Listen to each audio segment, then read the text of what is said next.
মোহতারাম হাজিরিন, আজ আপনাদের সামনে কোরআনে করিমের সবচেয়ে ছোট ছোট সূরা যে এর একটা সূরা তিলাওয়াত করেছি। কোরআনে করিমের সবচেয়ে ছোট সূরা 3 আয়াত, 3 আয়াতের নিচে কোনো সূরা নেই। আর 3 আয়াত বিশিষ্ট সূরা হলো 3টা, একটা সূরায়ে আসর, আর একটা সূরায়ে কাউসার, আর একটা সূরায়ে নাসর, ইযা জা নাসরুল্লাহি ওয়াল ফাতহ, এইটাও 3 আয়াত বিশিষ্ট। আর সূরায়ে কাউসার 3 আয়াত, এটা হলো সবচেয়ে ছোট। আর মাঝখানে মিডিয়াম ছোটগুলোর মধ্যে এটা হলো যে সূরা আমি তিলাওয়াত করলাম, সূরাতুল আসর। সূরাতুল আসর কোরআনে কারিমের সবচেয়ে ছোট ছোট সূরার মধ্যে হতে একটা সূরা। 1 নম্বর কথা। 2 নম্বর কথা হলো এই সূরা কোরআনে কারিমের মধ্যে সবচেয়ে জামে, আরবিতে বলে জামে, ব্যাপক অর্থ বহনকারী সূরা। এটা মনে হয় যেন পুরো কোরআনে কারিমের ইন্ডেক্স। এর থেকে যেন কোরআনে কারিমের সমস্ত বিষয়বস্তু বের হয়েছে, মনে হয় এমন। এটা দেখলে এমন মনে হয়। আল্লাহ পাকের কোরআনে করিমের ক্ষেত্রে আল্লাহ পাকের অভ্যাস, আদাতে মুবারকা আমরা আরবিতে বলি, আল্লাহ পাকের পুত পবিত্র অভ্যাস যে মক্কি সূরাগুলো ছোট ছোট, এবং মক্কি সূরায় সংক্ষেপে আল্লাহ পাক সব কিছু আগে বয়ান করেছেন, পরে গিয়ে বিস্তারিত বিবরণ দিয়েছেন। যেটা সূরা হুদের মধ্যে আল্লাহ তাআলা বলেন, আলিফ লাম র কিতাবুন উহকিমাত আয়াতুহু সুম্মা ফুসসিলাত, যে প্রথমে মুহকাম হিকমতে ভরা এক একটা আয়াত, এক একটা ছোট্ট ছোট্ট সূরা আমি দান করেছি, সুম্মা ফুসসিলাত, এরপরে এর বিস্তারিত বিবরণ দেওয়া হয়েছে। তো ওই সূরাগুলোর মধ্যে এক সূরা সূরা আসর। এই সূরার মধ্যে আল্লাহ পাক রব্বুল আলামিন কথা বলার শুরুতেই কসম খাইছেন, ওয়াল আসর, ওয়াল আসর, জামানার কসম। কোন কোন মুফাসসির বলেন আসরের নামাজের কসম, যে আসরের নামাজের কসম। কেউ কেউ বলেন যে না, ওয়াল আসর, আসির বলা হয় জুস। আপনারা যারা মক্কা শরীফ মদিনা শরীফে গেছেন সেখানে দেখছেন যে শরবত বেচে যে এ বলে কি আসির, আসির। এমনি আপনারা দেখবেন এখন তো বিভিন্ন আপনার ওই জুসের প্যাকেটে আরবিতেও লেখা থাকে, দেখবেন আসির লেখা। তা আসির মানে জুস। ওয়াল আসর, জুসের কসম, কোরআনে কারীমের নির্যাসের কসম। আর এক তাফসীর। তো যদি আমরা ধরে নেই জামানার কসম, তাহলে এটা কি? কোরআনে কারীমে কিছু জিনিসের আলোচনা হয়েছে, জামানার আলোচনা, আব্বাজান আদমের আলোচনা, হযরত নূহ আলাইহিস সালামের আলোচনা, 25 জন নবীর নাম উল্লেখ করে আলোচনা করা হয়েছে। এই যে এক এক নবীর এক এক জামানা গেছে, সেই জামানার যে উত্থান পতন, তার যা কিছু দৃশ্যাবলী, ওই পুরো যুগের কসম খেয়ে আমি আল্লাহ তাআলা বলতেছি, ওয়াল আসর। আর যেটা শেষে বললাম কোরআনে কারীমের নির্যাসের কসম, সার সংক্ষেপের কসম। আল্লাহ পাক কসম না খাইলেও চলে। আল্লাহ পাক যদি এমনিও বলেন তাও সবাই বিশ্বাস করবে, তবু আল্লাহ তাআলা কি কসম খেয়ে বলতেছেন, কত শক্ত করে বলতেছেন। শুধু কসম না, তারপরে আবার ইন্না, লক্ষ্য করবেন আপনারা, ইন্না, ইন্না মানে অবশ্যই, ইন্না মানে অবশ্যই। আরবিতে লাম জবর লা মানে অবশ্যই। একটা হলো লাম আলিফ জবর লা, এটা মানে না। আর একটা হলো লাম জবর লা, এই লাম জবর লা অর্থ অবশ্যই।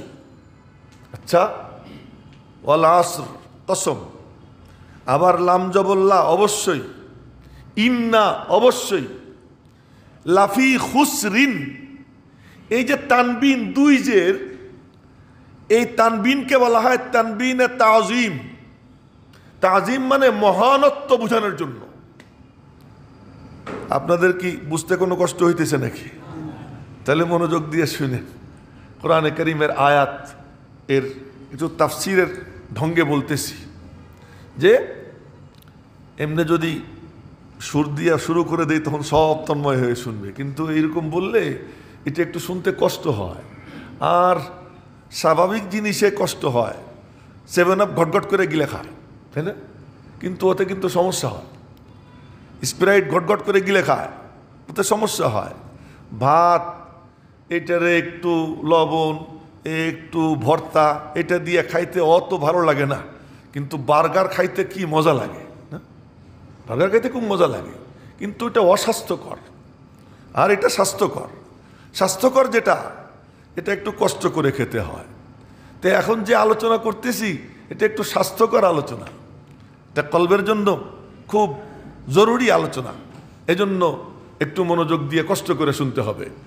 খুসরিন, এই খুসরিনের মধ্যে যে তানবিন, এই তানবিনটা হলো মহানত্ব বোঝানোর জন্য। চারটা তাকিদ, একে বলে তাকিদ। ওয়াল আসর, জামানার কসম, ইন্নাল ইনসান, নিশ্চয়ই মানুষ, লাফি, অবশ্যই, লাফি খুসরিন, অবশ্যই ভয়ানক ক্ষতিগ্রস্ততার মধ্যে নিপতিত। ভয়ঙ্কর ক্ষতির মধ্যে সমস্ত মানুষ ডুবে আছে। ওয়াল আসর ইল্লাল্লাযীনা আমানু। এখন আর একটা জিনিস বুঝাই। আরবিতে আপনারা সবাই ভালো, কিন্তু ওই লোকটা, এখানে সব লোক খারাপ কিন্তু ওই লোক, এরকম বলি না আমরা বাবা? আরবিতে এটাকে বলে মুস্তাসনা, মুস্তাসনা মিনহু। ওই কিন্তুর পরে যেটা, এটা হলো মুস্তাসনা। কিন্তুর আগে যেটা, এটা হলো মুস্তাসনা মিনহু। আপনাদের সকলকে আমি এক ক্যাটাগরিতে ফেললাম, বললাম কিন্তু অমক অমক অমক এই ক্যাটাগরির কি বাইরে, এটাকে বলে মুস্তাসনা। মাদ্রাসায় এরকম পড়াইতে হয়, ওইরকমই বলতেছি। আর এর আগে যেখান থেকে বের করলাম ওটাকে বলে কি মুস্তাসনা মিনহু। আল্লাহ পাক বলতেছেন সমস্ত মানুষ ক্ষতির মধ্যে ডুবা, কিন্তু এই কয়টা বাদ, ইল্লা বলে এই কয়টাকে কি করতেছেন? বাদ দিচ্ছেন। সেই কয়টা কারা? 4 কাজ যারা করবে। কয় কাজ? 4 কাজ। ইল্লাল্লাযীনা আমানু ওয়া আমিলুস সলিহাত ওয়া তাওয়াসাউ বিল হাক্কি ওয়া তাওয়াসাউ বিস সবর। ইল্লাল্লাযীনা আমানু, কত কিছু ঢুকছে এর মধ্যে। ইল্লাল্লাযীনা আমানু, যারা ঈমান আনবে। ঈমান কেমন ঈমান? কোন জাতীয় ঈমান? কি শানদার ঈমান! ঈমানের যে আলোচনা কোরআনে কারীমে যত আলোচনা হয়েছে, সমস্ত কিছু ইল্লাল্লাযীনা আমানুর মধ্যে ঢুকে গেছে। ইল্লাল্লাযীনা আমানু ওয়া আমিলুস সলিহাত, এবং যারা আমলে সলেহ করবে। আমলে সলেহ কি? নেক আমল কি? বলে নেক আমল হলো জনাবে মুহাম্মদুর রাসূলুল্লাহ সাল্লাল্লাহু আলাইহি ওয়াসাল্লামের তরিকা। এখন বলেন ওয়া আমিলুস সলিহাতের মধ্যে কত বড় জগৎ ঢুকছে। ওয়া আমিলুস সলিহাতের মধ্যে কত বড় জগৎ ঢুকছে, যে নবীজির তরিকা, তিনি কেমনে হাঁটতেন, কেমনে বসতেন, কেমনে হাসি দিতেন, কেমনে কান্না করতেন, কিভাবে মানুষের সঙ্গে সৌজন্য বিনিময় করতেন, কিভাবে তিনি ঘরে ঢুকতেন, কিভাবে ঘর থেকে বের হতেন, কিভাবে তিনি মসজিদে ঢুকতেন, কিভাবে মসজিদ থেকে বের হতেন, মসজিদে বের হওয়ার সময় তার দোয়া কি হইতো, ঢুকতে সময় বের হতে সময় কি দোয়া হইতো, মসজিদে ঢুকে আবার কি করতেন, এ সব কিছু ওয়া আমিলুস সলিহাত। তিনি ব্যবসা বাণিজ্য করতে গেলে কিভাবে করতেন, তিনি দাম্পত্য জীবন কিভাবে কাটাইছেন, তিনি সামাজিক জীবন কিভাবে কাটাইছেন, তিনি রাষ্ট্রীয় জীবন কিভাবে পরিচালনা করছেন, এই সব কিছু কিসের মধ্যে ঢুকে গেছে? ওয়া আমিলুস সলিহাত। 2টা হলো নিজের সাথে, 2টা হলো সমাজের সাথে। 2টা জিনিস, ঈমান আর আমল আপনার নিজের। ওয়া তাওয়াসাউ বিল হাক্কি ওয়া তাওয়াসাউ বিস সবর। একটু খুব লক্ষ্য করো। আর দুইটা কি, যে হকের ওসিয়ত করে পরস্পরকে, বলে ভাই মিথ্যা কথা বইলো না, ভাই সুদ খাইও না, ভাই তুমি জুলুম করো না, ভাই তোমার বউরে বেপর্দায় বের হইতে দিও না, ইত্যাদি ইত্যাদি। তোমার ঘরে টেলিভিশনে গান বাজনা চালাইও না, টেলিভিশন রাইখো না, এইটাও বলার দরকার না? টেলিভিশন থাকলেই তো গান বাজনার রাস্তা কি হয়ে যায়, উন্মুক্ত হয়ে যায়। ওয়াতাওয়াসাউ বিল হক ওয়াতাওয়াসাউ বিস সবর, এবং একজন আর একজনকে সবরের ওসিয়ত করে। একটু লক্ষ্য করি তো কি জানদার শানদার এই চারটে কথা। দুইটা হলো ব্যক্তিগত নিজের সাথে, আর দুইটা হলো কি সমাজের সাথে। ওয়াতাওয়াসাউ বিল হক ওয়াতাওয়াসাউ বিস সবর, যে হকের ওসিয়ত করে এবং সবরের ওসিয়ত করে একজন আর একজনকে। মেরে মোহতারাম ভাইও, এবার আপনাদেরকে একটা জিনিস বলি, সেটা হলো কি যে ঢাকা ভার্সিটিতে অ্যাডমিশন পেতে হলে যদি ভর্তির উপযুক্ততা অর্জন করতে হয়, তার জন্য কি কি দরকার? বাংলা, ইংরেজি, গণিত, সমাজপাঠ। আমি তো সব জানি না, কথার কথা চারটার কথা বললাম। এই চারটার প্রত্যেকটায় পাস করতে হবে, চারটার প্রত্যেকটা কি পাস করতে হবে। এখন একজন তিনটায় পাস, তিনটায় 100-র মধ্যে 100, আর একটার মধ্যে কি করছে, ফেল করছে, অ্যাডমিশন পাবে? কথা বলেন না কেন? অ্যাডমিশন পাবে? পাবে না। তিনটা তো আছে, একটা না কিছু নাই।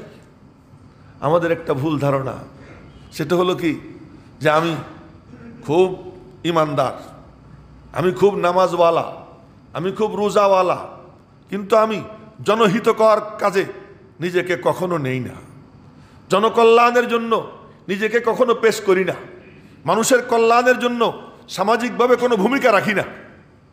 আমি শুধু আমার নিজের ব্যক্তিগত আমল নিয়েই কি থাকি, ব্যস্ত থাকি। খুব নামাজ পড়ি, খুব তবলিগে চিল্লা দেই, কিন্তু আমার সমাজের মধ্যে যে মানুষের দুর্দশা, এর জন্য কখনো তাদের পাশে গিয়ে কি দাঁড়াই না। তো আমি মনে করি কি, আমার পগার পার, সাবধান, চারটে ফাংশন, চারটের চারোটায় পাস মার্ক পেতে হবে, চারোটায় তাকে পাস করতে হবে, তা না হলে সে ক্ষতিগ্রস্ত হয়ে যাবে। আপনারা জানেন জনাবে মুহাম্মদুর রাসূলুল্লাহ সাল্লাল্লাহু আলাইহি ওয়াসাল্লাম, তিনি যখন ওহী পাইলেন, এই ইলমে ওহী তার কাছে আসলো।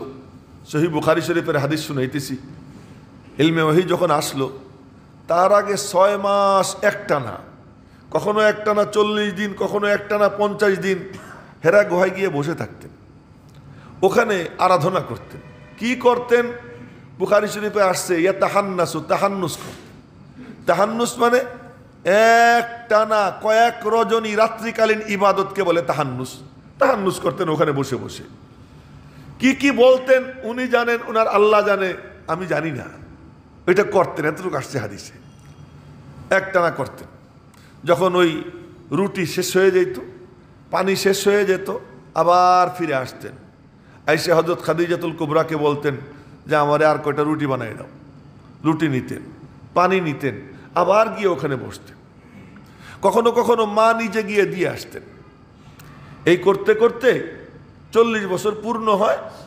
এরপরে ওনার কাছে ওহী আসে।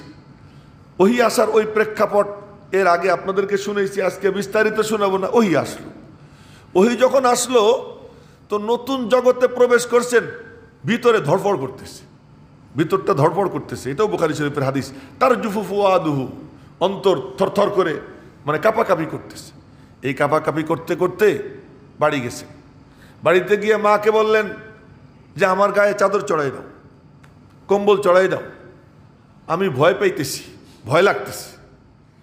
তো মা গায়ে কম্বল চড়াই দিলেন। কম্বল চড়াই দিতে দিতে বললেন কাল্লা, কোনো ভয় নেই। মা এই কথা বললেন, কোনো ভয় নেই। কেন? আপনার মধ্যে আমি কয়টা গুণ দেখছি, আপনারা নিজেদের বিবেককে জিজ্ঞাসা করবেন যে গুণগুলো কি, শুনবেন এবং চিন্তা করবেন গুণগুলো কি। কি গুণ বলো? আপনার মধ্যে 1 নম্বর গুণ ইন্নাকা লাতাসিলুর রাহিমা, আপনি আত্মীয়দেরকে জুড়েন, আত্মীয়দের সাথে সম্পর্ক নবায়ন করেন। ওরা আপনাকে ধাক্কা দেয়, আপনি টাইনা বুকে নেন। ওরা আপনাকে গালাগাল দেয়, আপনি ওদেরকে তারপরে ওদের জন্য দস্তরখান ওপেন রাখেন। আপনার মধ্যে এই গুণ আমি দেখেছি। অনেক আছি আমরা, খুব নামাজ কালাম পড়ি, জিকির আজকার করি, বাপেরও ঠিক মতো খবর নেই না। বাপ বাপের মতো পড়ে রয়েছে, মা মার মতো পড়ে রয়েছে।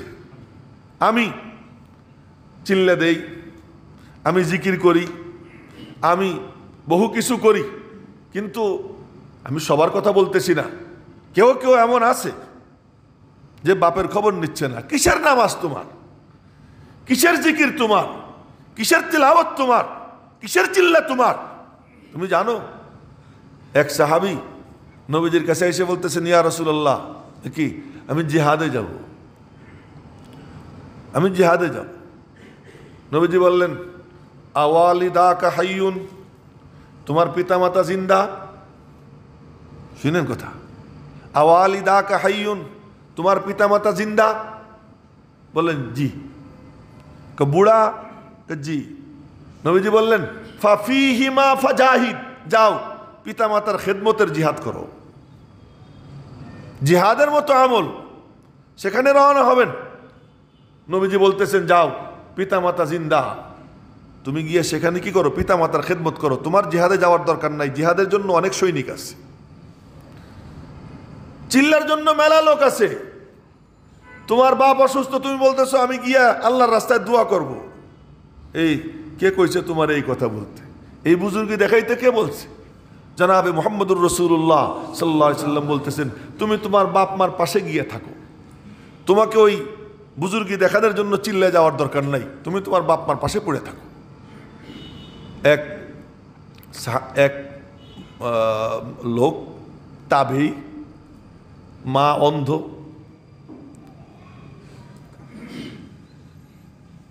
এই জেনারেটর চালু হয়ে যাবে।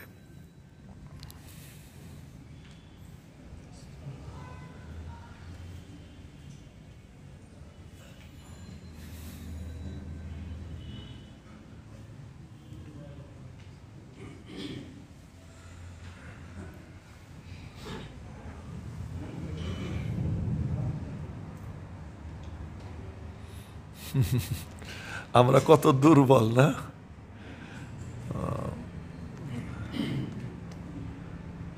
আল্লাহ, আমরা কত দুর্বল দেখেন। হযরত আব্বাস রাদিয়াল্লাহু তাআলা আনহু চিৎকার দিলে বলে 6 মাইল পর্যন্ত আওয়াজ যেত। বেলাল হাফসির আজানের সময় কোনো মাইক ছিল নাকি?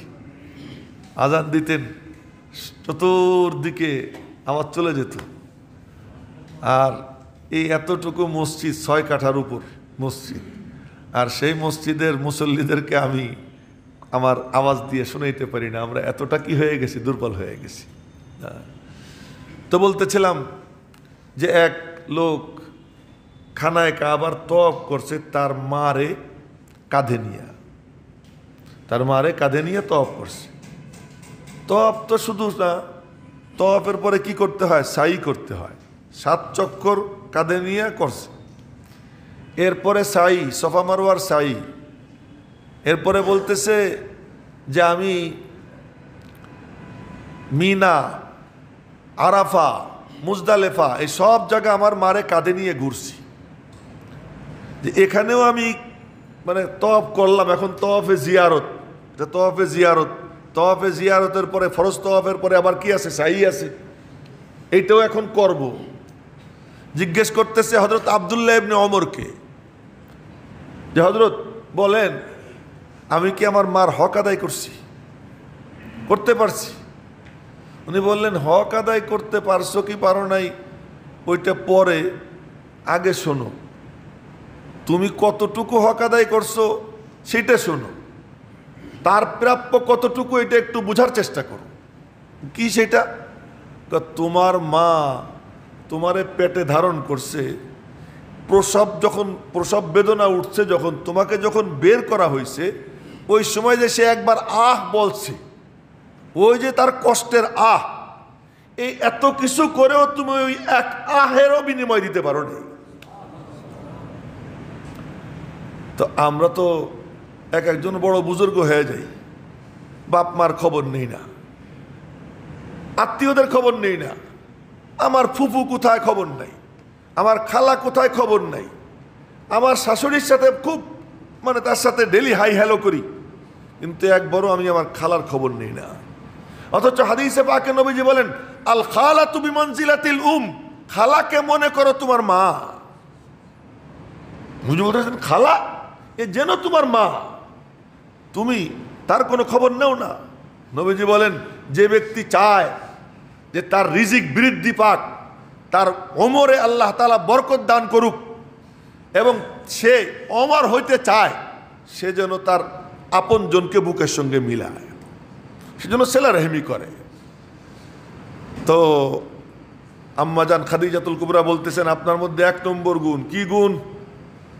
ইন্নাকা লাতাসিলুর রাহিমা, আপনি আত্মীয়দেরকে জুড়েন। বর্তমানে আত্মীয়তা সম্পর্ক ছিন্ন করার জন্য প্রতিযোগিতা শুরু হয়ে গেছে, কে কত আপনজন থেকে দূরে সরতে পারে। এটা ঝামেলা, এ ঝামেলা।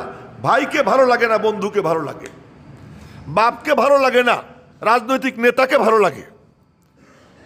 মনে কিছু করবেন না, কিছু কাঁচা কথা, কিছু কঠিন কথা বলতেছি, যে বাপের কাছে বসে থাকতে ভালো লাগে না, রাজনৈতিক লিডারের ডাকে তার সাথে সাথে ঘুরতে ভালো লাগে, নেতা নেত্রীকে খুশি করার জন্য সমস্ত মেধাশ্রম দিতে প্রস্তুত, কিন্তু বাপকে খুশি করার জন্য যে আমার একটু সাধনা করা দরকার, এই চিন্তা মাথার মধ্যে থাকে না। মাকে সন্তুষ্ট করার জন্য আমার সাধনা করা দরকার, ওইটা মাথার মধ্যে থাকে না। বাস রাজনৈতিক নেতা অমুক তমুক, নেত্রী ডাক দিলেই নেত্রীর সাথে সেলফি তুলা, এইটা যদি ঘরে টাঙ্গাইতে পারি, আর কি চাই, আমি সপ্তম আকাশে উঠে যাই। এই যে মানসিকতা, এই যে মানসিকতা জনাবে মুহাম্মদুর রাসূলুল্লাহ সাল্লাল্লাহু আলাইহি ওয়াসাল্লাম এর মধ্যে ওই সময় থেকে আম্মাজান খাদিজাতুল কুবরা বলেন, আমি আপনার মধ্যে একটা গুণ দেখছি। কি গুণ? ইন্নাকা লাতাসিলুর রাহিমা, আপনি আত্মীয়দেরকে জোড়েন। জোড়া কাকে বলে? আমার ফুপু আমার খোঁজ খবর নেয়, আমিও তার খোঁজ খবর নেই, এটাতে জোড়া বলে না।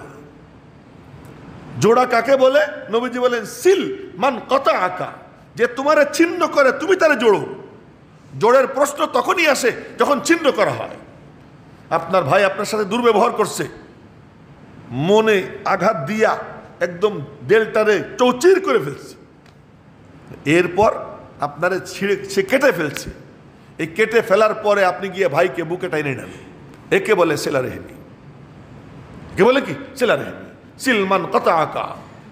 অন্য হাদিসে বলেন, লাইসাল ওয়াসিলু বিল মুকাফি, যে সমান সমান করে তারে ওয়াসিল বলে না। ওয়াসিল মানে যে মিলায়, তারে ওয়াসিল বলে না। ওয়াসিল কাকে বলে জানো?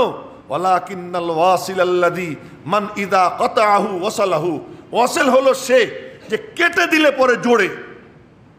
জনাবে মুহাম্মদুর রাসূলুল্লাহ সাল্লাল্লাহু আলাইহি ওয়াসাল্লাম তার 1 নম্বর গুণ, ইন্নাকা লাতাসিলুর রাহিমা, আপনি আত্মীয়দেরকে জোড়েন। এই আপনার মধ্যে আমি এক বৈশিষ্ট্য দেখছি। অতাহমিলুল কাল্লা, আপনি বোঝা কাঁধে নেন। বোঝা কাঁধে নেন তার মানে, এক লোক ঋণগ্রস্ত, সে ওই ঋণের ভারে জর্জরিত, সে চলতে পারতেছে না, ঘর থেকে বের হইতে পারতেছে না, ঘরের দরজা বন্ধ করে মোবাইল করে পাওনাদার, ফোন করতেছে পাওনাদার, সে ফোন নম্বর দেইকা রিসিভ করে না, রিসিভ করলেও কথা কয় না, মোবাইল বন্ধ করে রাখে। তার উপরে পুরো জমিনটা কি হয়ে গেছে? সংকুচিত হয়ে গেছে। ওয়াদাকাত আলাইহিল আরদু বিমা রাহাবাত, জমিন প্রশস্ত হওয়া সত্ত্বেও তার জন্য সংকীর্ণ হয়ে গেছে। ঘর থেকে বের হয়ে মসজিদে এসে জামাতের সঙ্গে নামাজ পড়তে পারে না, সে বাজারে যাইতে পারে না, রাস্তায় একটু হাঁটাহাঁটি করতে বের হয় না। পাওনাদারের সঙ্গে দেখা হয়ে গেলে বলবে, কিরে ভাই টাকা দেওয়ার কথা ছিল না আপনার এই বৃহস্পতিবারে, কই দিলেন না তো। এই যে বলবে, এই ভয়ে ঘরের থেকে বের হয় না, তার জন্য জীবনটা কঠিন হয়ে গেছে। এমন লোকরে তালাশ কইরা ওই বুঝা আপনি কাঁধে নেন, আমি আপনারে চিনি। নবীজিকে বলতেছে কে? হযরত খাদিজাতুল কুবরা, আমি আপনাকে চিনি। অতাহমিলুল কাল্লা, এমন বুঝা, ওই লোকের বুঝা নিজের কাঁধে নিয়া তাকে আপনি হালকা করে দেন, তার জন্য রাস্তা উন্মুক্ত করে দেন, তাকে চলাচলের সুযোগ করে দেন। এই যে আপনার বৈশিষ্ট্য আমি দেখছি। কয় নম্বর গেল? 2 নম্বর। কি তাহাজ্জুদ নামাজের কথা বলছে? কথা বললেন? তাহাজ্জুদ নামাজের কথা বলছে, জিকিরের কথা বলছে, একান্তে বসে মুরাকাবার কথা বলছে না, মানুষের খেদমত। আপনি আত্মীয়দেরকে জোড়েন, আপনি সমাজের যে লোকটা এরকম কঠিন পরিস্থিতির তার বোঝা আপনি আপনার কাঁধে নেন। অতুকসিবুল মাদুমা, মাদুমদেরকে কামাই করেন। তার মানে যে লোকটা নিঃস্ব, রিক্ত, না, মারা যাওয়ার উপক্রম, এমন লোকরে আপনি নতুন জীবন দান করেন। তার মানে একটা লোক অন্ধ, সে চলাফেরা করতে অন্ধ, ল্যাংড়া, যদি পা ভালো থাকতো হাইটা হুইটা, ভাই আমারে কিছু দেন না, ঘুরে ঘুরে চাইতে পারত। একটা লোক চলৎ শক্তি রহিত, সে কোথাও যাইতে পারে না, ল্যাংড়া, লুলা, বুবা, খোড়া, এই জাতীয় লোক যদি এদের সহযোগিতা না করা হয় এমনিই সে মারা যাবে। আম্মাজান বলতেছেন ওই সমস্ত লোকগুলোকে আপনি কামাই করেন, তার মানে আপনি তাদেরকে নতুন জীবন দান করেন, বাঁচার মতো ব্যবস্থা করেন। আরেকটা হলো যে ওয়াতাকসিবুল মাদুমা, আপনি কামাই কইরে করে তাদেরকে খাওয়ান, তাদের জন্য কর্মসংস্থানের ব্যবস্থা করে দেন। কয় নম্বর গেল? 3 নম্বর। ওয়াতাকরিদ দয়ফা, আপনি মেহমানদারি করেন। ও ভাই, আমরা বর্তমানে মেহমান আসলে মেহমানদারি করি কেমনে? এই এই পিয়ন কোথায় গেল রে? পিয়ন একটা ডাক দেয়, এই চা দে। চা দিল। উনি ওনার কাজ করতেছেন, উনি ওনার কাজ করতেছেন, মেহমানকে চা দিতেছেন, কর্মচারী দিয়ে চা দেওয়াইতেছে, এই লেক্সাস বিস্কুট আইনে দে, এইটা দে, ওইটা দে, অর্ডার দিয়া সে তার কাজ করতেছে। এরে মেহমানদারি বলে না। ভালো করে লক্ষ্য করবেন, একে মেহমানদারি বলে না। আপনি মেহমান আসছে, আপনি আপনার কাজে ব্যস্ত, আর মেহমানরে ফকিররে যেমনে খাওয়ায় ওরকম খাওয়াইতেছেন, এটা মেহমানদারি না। মেহমানদারি কি? প্রথমে মেহমানদারি, মেহমান আসছে হাসি মুখে তার সঙ্গে সৌজন্য বিনিময় করা, সব কাজ ফেলে দিয়ে তারে নিয়ে ব্যস্ত থাকা, অন্য কোনো কাজ নেই আপনার, এখন তাকে নিয়ে ব্যস্ত থাকা। আমার নবীজি কি করতেন? জনাবে মুহাম্মদুর রাসূলুল্লাহ সাল্লাল্লাহু আলাইহি সাল্লাম বসে আছেন, সাহাবা একরামের সামনে বয়ান করতেছেন, এর মধ্যে এক আগন্তুক আইসা বলতেছে আসসালামু আলাইকা ইয়া রাসূলুল্লাহ, ডাইন পাশ থেকে বলতেছে আসসালামু আলাইকা ইয়া রাসূলুল্লাহ। নবীজি সালামের জবাব দিচ্ছেন, জবাব দিয়েই ঘুরতেছেন এইভাবে। যারা এখানে নিচতলায় আছেন তাদেরকে দেখাইতে পারতেছি, দোতলা তিনতলা তো দেখাইতে পারবো না, ওই তার দিকে এরকম ঘুরে বসতেছেন। ঘুরে বসে সব সাহাবী এরকম বসা, ওই একজনকে লক্ষ্য করে, কি বাবা কি বলবেন আপনি বলেন, তার দিকে মুখোমুখি হয়েছে। যখন সে আসছে আগন্তুক মেহমান, সে আমার সাথে কথা বলবে, নবীজির মতো এত ব্যস্ত আর কেউ ছিল? কিয়ামত পর্যন্ত কেউ হবে? সবচেয়ে মহাব্যস্ত সত্তা জনাবে মুহাম্মদুর রাসূলুল্লাহ সাল্লাল্লাহু আলাইহি ওয়াসাল্লাম, তিনি ওই মেহমানের জন্যই করতেন। আচ্ছা, মেহমানদারি করতেন, মেহমানদারির যে সমস্ত ঘটনা আছে ওসব বলতে গেলে তো মোটামুটি 2-2.5 ঘন্টা একটা না বলতে হবে, ওদিকে যাচ্ছি না। মা যেটা বলতেছেন সেই কথাও শুনাইতেছি। অতাকরিদ দাইফা, আপনি মেহমান নওয়াজি করেন। মেহমান নওয়াজি করেন, এটা কি কোনো ইবাদত বন্দিগি? এটা কি কোনো জিকির আজকার? এটা কোনো এতেকাফ না মানুষের খেদমত? কি জিনিস এটা? মানুষের খেদমত।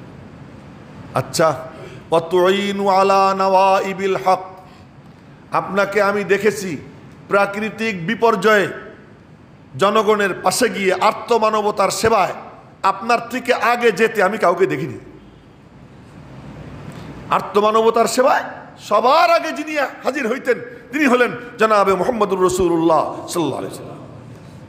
কোনো সময় মদিনায় একবার সব মদিনাবাসী ভীত সন্ত্রস্ত হয়ে গেছে, বিকট এক আওয়াজ শুনছে। কি ঘটলো এটা দেখার জন্য ঘর থেকে সবাই বের হয়েছে।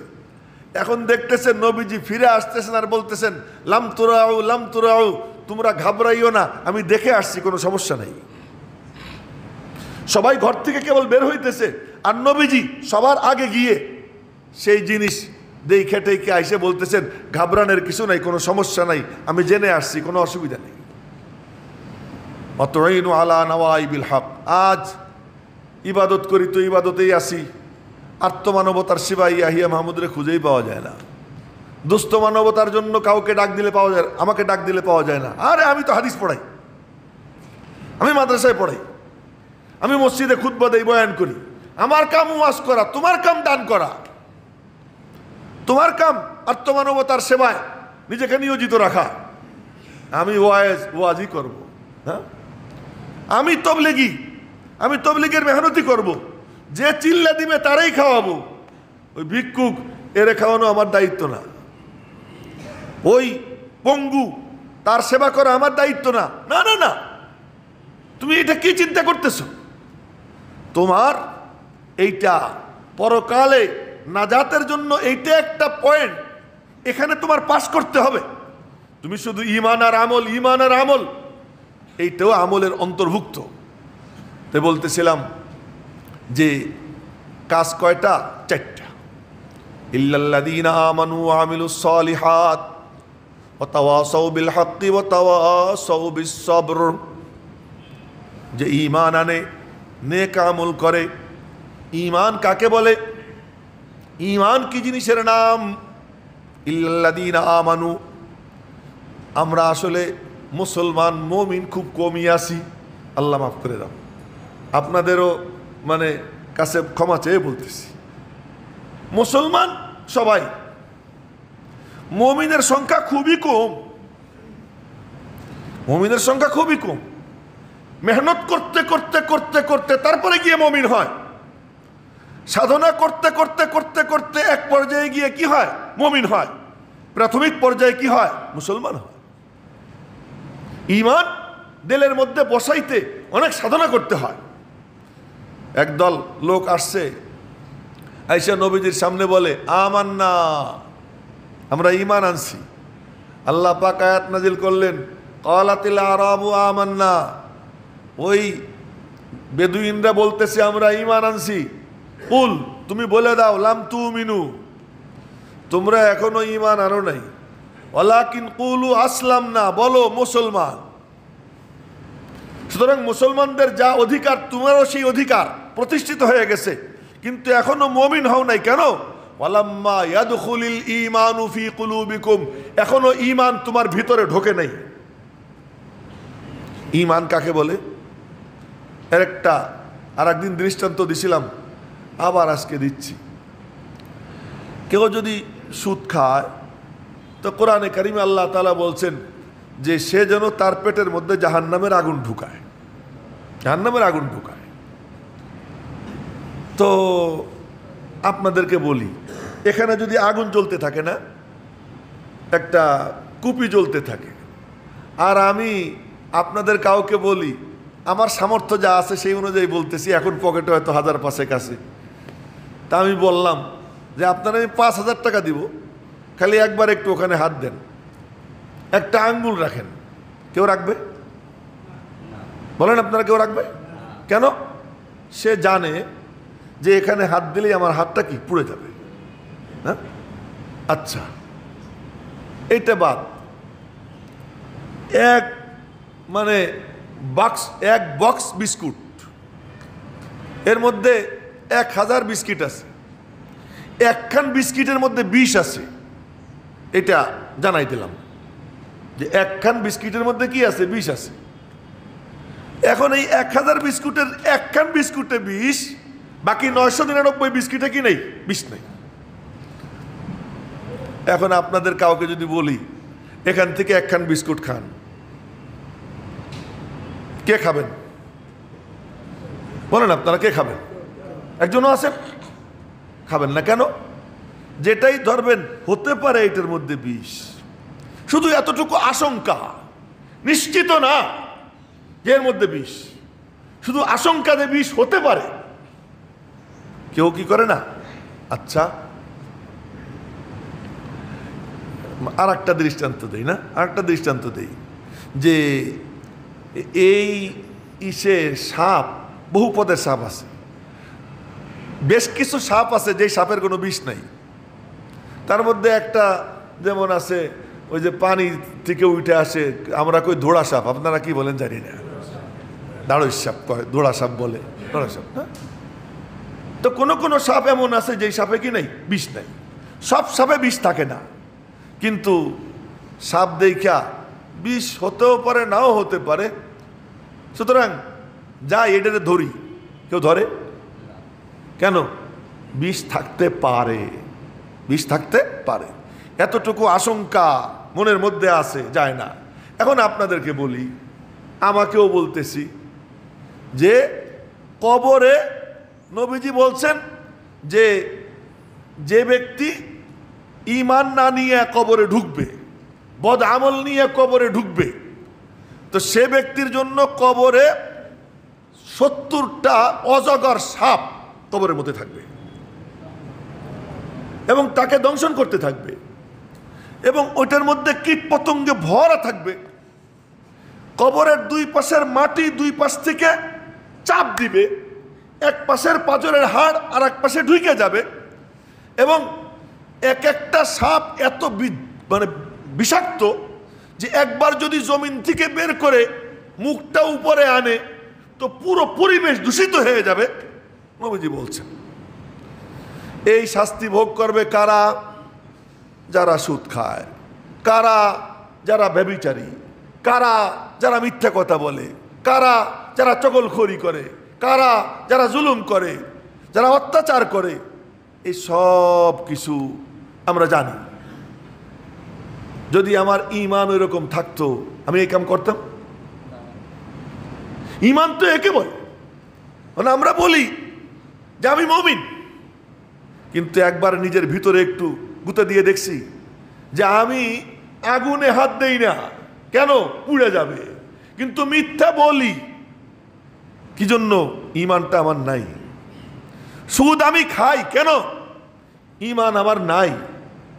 ঈমান যদি থাকতো তো কোরআন শরীফের আয়াত সত্য না মিথ্যা? আপনারা বলেন, বলেন কোরআন শরীফের আয়াত সত্য না মিথ্যা? আহাল্লাল্লাহুল বাইআ ওয়া হাররামার রিবা। আল্লাহ পাক ব্যবসাকে হালাল করেছেন, সুদকে হারাম করেছেন। অন্য আয়াতে বলেন উলাইকা মা ইয়াকুলুনা ফি বুতুনিহিম ইল্লান নার। যে ব্যক্তি সুদ খায় সে যেন পেটের মধ্যে জাহান্নামের আগুন ঢুকায়। কে বলতেছেন? কার কথা?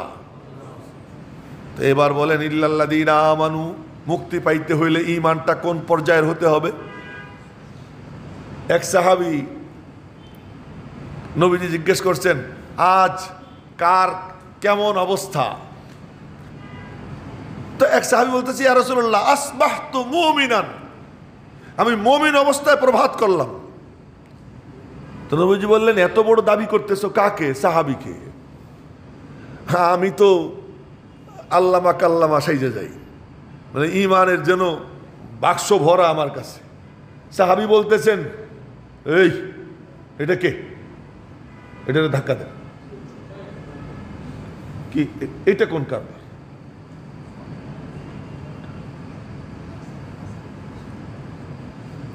আজ প্রভাতে ঈমান নিয়ে প্রভাত করলাম। নবীজি বলেন এত বড় দাবি তোমার, তোমার এই দাবির সপক্ষে যুক্তি কি? উনি বলতেছেন ইয়া রাসূলুল্লাহ, আমার কাছে মনে হইতেছে আমি জাহান্নামের আগুন দাউ দাউ করে জ্বলা দেখতেছি এবং জান্নাত যেন আমি চোখের সামনে দেখতেছি। নবীজি বললেন বারাকাল্লাহ, আল্লাহ তোমার ঈমানের মধ্যে বরকত দান করুন। তো সাহাবী বলতেছেন, তার নবীজি প্রশ্ন করতেছেন এত বড় দাবি তোমার, আর সেখানে আমি কোন ছাতা? আমি কে?